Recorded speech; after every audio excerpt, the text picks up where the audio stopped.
There are a lot of drills you can do alone if you are a beginner. The first few drills utilize cones. The first drill requires 10 cones. Have the cones very spread out in a vertical line, but don't worry if you don't have cones, you can use any small objects, such as shoes. For the first drill, use the insides and outsides of your right foot to weave through the cones. Once you reach one end, stop the ball with the sole of your foot, turn around, and then do the same thing going back.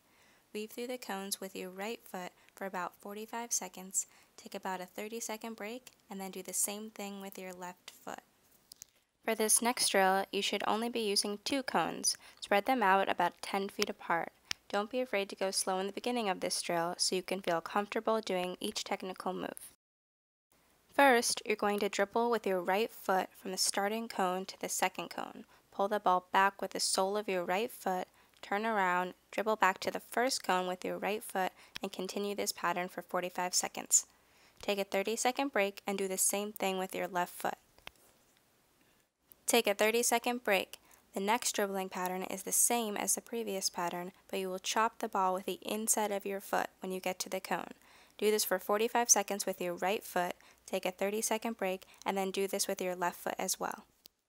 Take a 30-second break. The last dribbling pattern is also the same as the previous pattern, but you will chop the ball with the outside of your foot when you get to the cone. Do this for 45 seconds with your right foot, take a 30-second break, and then do the same thing with your left foot. Feel free to increase or decrease the amount of time you're working and resting for, depending on how you're feeling. You do not need cones for these next drills. You will be doing each of the following technical drills for 30 seconds and taking a 15-second break between each one.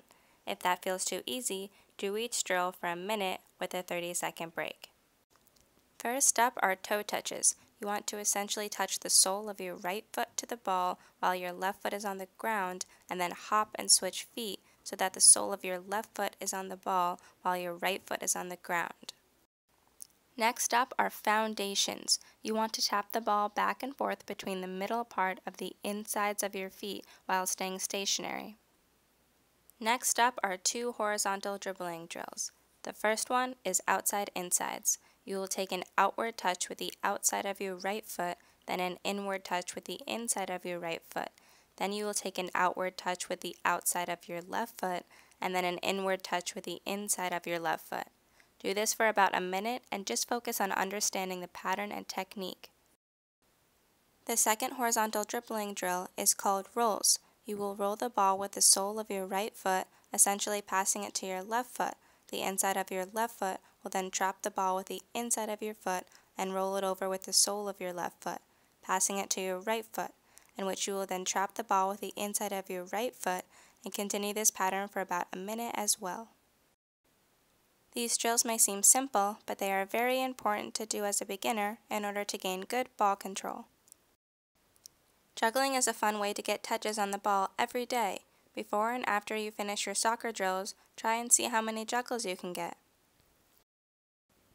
You can use both feet, you can use only one foot, you can incorporate using your thighs as well. It's up to you. It's also okay if you don't know how to juggle. Start with the ball in your hand, drop it to your feet, and gently hit the ball upwards with your laces or the top of your foot.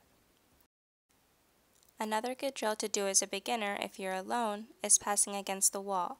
For example, pass the ball against the wall with the inside of your right foot, trap the ball with the inside of your right foot, and then pass the ball against the wall with the inside of your right foot again. Continue this for a minute, take a break if needed, and then do the same thing with your left foot. You can also alternate, meaning you can pass the ball against the wall with your right foot, trap the ball with your left foot, pass the ball against the wall with your left foot, trap the ball with your right foot, and continue this pattern for about a minute as well. Don't be afraid to start off slow in the beginning so you understand and feel comfortable with the passing and trapping technique. As you begin to feel more comfortable, you can begin to back up farther from the wall and hit your passes a little harder against the wall with the inside of your foot. Good luck and have fun!